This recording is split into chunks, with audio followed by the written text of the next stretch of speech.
Meanwhile, Zohran Mamdani has officially stepped into history books, becoming New York City's first Muslim mayor and the first to take the oath of office on the Quran. Zohran Mamdani was sworn in as New York City mayor in a private ceremony in the first minutes of New Year at historic City Hall subway station, with his wife Rama Luwaji standing by his side. The private oath-taking ceremony held inside the old decommissioned City Hall subway station. So this station is a century-old relic of the city's transit system, and the venue was symbolic choice for a leader who campaigned on free public transport and support for working New Yorkers. Now, millennial South Asian Muslim Democrat Mamdani places his hands on two Qurans during that private ceremony. One belonged to his grandfather and the other once belonged to Arturo Schomburg, the Afro-Latino intellectual whose work helped inspire the Harlem Renaissance. The Quran was loaned by the New York Public Library. And the Charter of the City of New York. And the Charter of the City of New York. And that I will faithfully discharge. And that I will faithfully discharge. The duties of. The duties of. The office of. The office of. The Mayor of the City of New York. The Mayor of the City of New York. According to the best of my ability. According to the best of my ability. So help me God. So help me God. Congratulations, Mr. Mayor.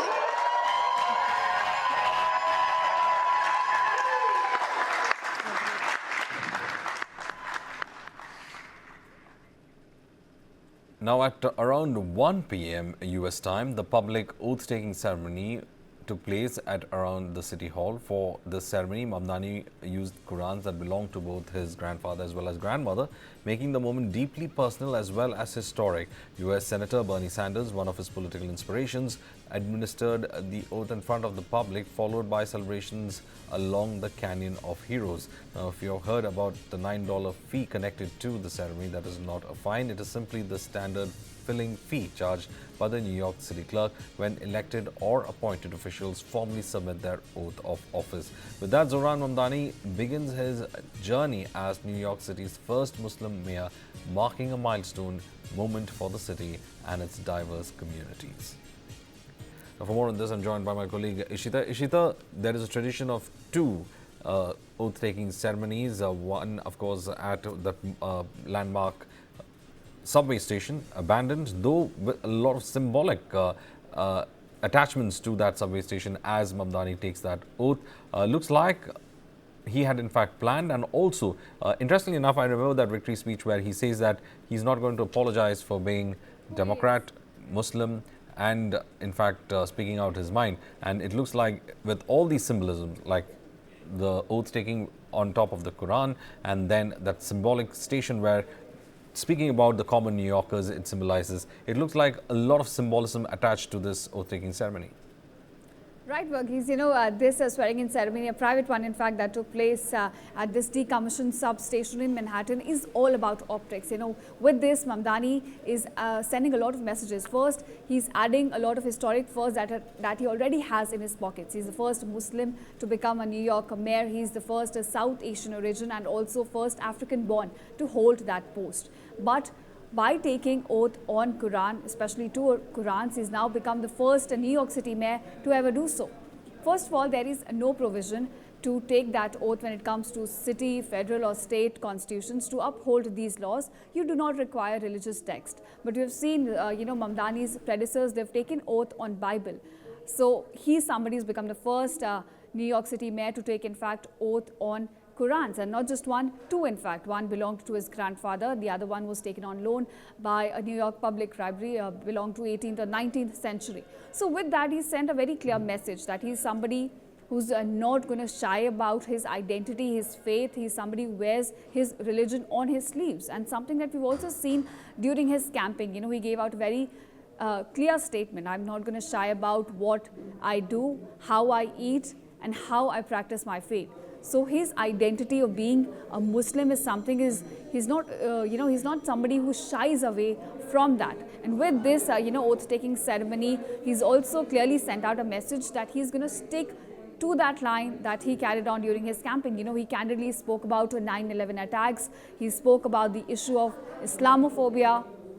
So then with this ceremony as well, he sent out a clear message that, he's here to stay and he's not somebody that is going to shy away from his identity.